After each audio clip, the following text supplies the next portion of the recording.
Good evening on this Wednesday, November 27th. This is my second video on my thoughts on the election as to why things turned out the way that they did. In the first video, I was pretty much talking about how much entertainment and social media had an effect on the results of the election, right? I mentioned in the first video how, in my opinion, due to our society's massive consumption of entertainment by way of streaming services, social media, IG Live, all these different things. I think we all know that entertainment is very largely one of the most profitable industries that there are. We just see the success of obviously Netflix, Hulu, Disney, right? There is a strong desire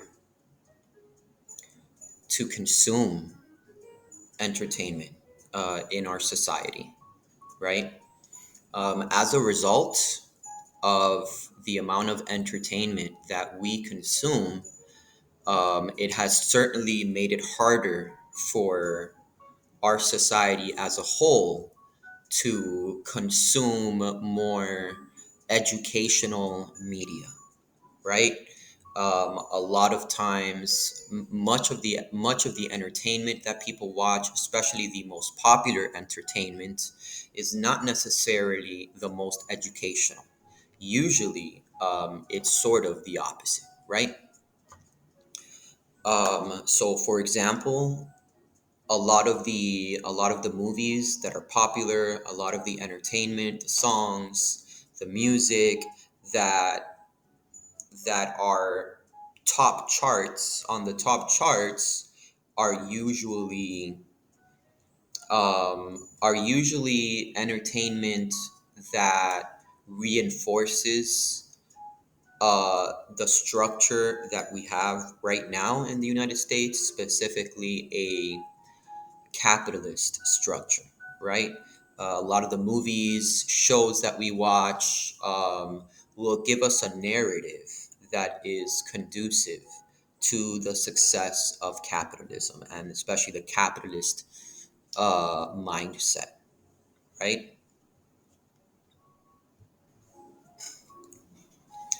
Being entertaining, being entertaining is certainly a very big advantage for leaders, right? Especially the president elect right now. One of the things that I've noticed just from friends and family is how much they enjoy watching, um, you know, Trump's rallies and his events because they mention how funny it is. They're always laughing. They love the kind of the competition that he's always kind of portraying between his party and the other party. It really reminds me of a lot of a wrestling match, right? A lot of props, a lot of energy, a lot of acting, right? But it's not necessarily true. It's not necessarily real, right? So I do think that our hunger for entertainment and even our need for entertainment has lended itself well to Trump's campaign because I would say he is definitely one of the more entertaining presidential candidates that we've had pretty much in my lifetime, right? And I don't support him. I did not vote for him, but I notice that people have fun watching him, right?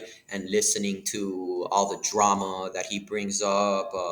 You never know what he's going to say. You never know what's going to happen, right? Even in just some of the crazy circumstances around, just some of the events that he's had in the last year or so that have been all over the news. So I do think that Trump's personality being very entertaining um, gave him a major boost, especially over somebody like Joe Biden, right? Who was not necessarily the most entertaining person to watch. So you can see why it would be difficult for people to watch 1 to 2 hour speech by someone like Biden, as opposed to listening to the all the props and entertaining uh, way of speaking of Trump, right? So I do think a lot more people tune in to what he has to say because they think he's funny, they think he's entertaining. People get excited when they see him, right? And it's not necessarily because of his policies. It's not necessarily because you know um, but it's specifically because of how fun some people think that he is to watch. So I'm not saying that that is the only reason why his campaign was successful, but I do think that it provides a strength to his campaign. Is just the entertainment aspect of it. Another thing that another reason why I think the Republican campaign um, was successful is because of the amount, the many multimillionaire and multi-billionaire individuals who have come out in support of Trump's campaign. Most memorably, we know obviously Elon Musk is was not only encouraging people to hop on Trump's campaign, but he was himself traveling and campaigning for Trump, right? He was also giving, I think it was 20 or $40 million a month to his campaign for it to be successful, right? So one of the problems is that a lot of the entertainment that we watch, most of the entertainment that we watch is being funded by multimillionaire, multi-billionaire, either corporations or people who have an interest in putting out entertainment that supports the current societal structure as far as the inequality, right? As far as companies, corporations being the solution to helping cities, to helping individuals, right? So it kind of reinforces our capitalist structure. Okay, so a lot of the movies that we watch, even the music that is put out there, a lot of it is being funded by uh, very wealthy people, right?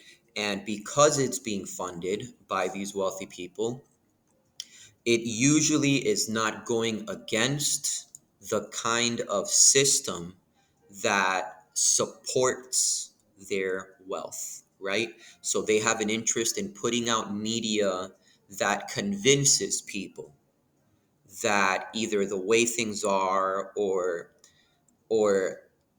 pretty much the way things are is the best way for us to keep going, right? They give us this illusion that we all have opportunity, that if we all work hard enough, we too can be a CEO or a multimillionaire if we just put in the hard work. It doesn't matter if you don't have, if you didn't come from from a background where you are like well financed, or like from a background where you actually have opportunity, right? Not everyone has the same opportunity, right? So what I'm saying is that the media that is put out there is largely funded uh, by these people who want to convince people of the narrative that is making them successful, that is making them rich, right? Which is why, in large part, you don't have nearly as much funding to produce shows or movies or podcasts that are more left leaning, especially something socialist, something that goes against the dominant narrative that we currently have.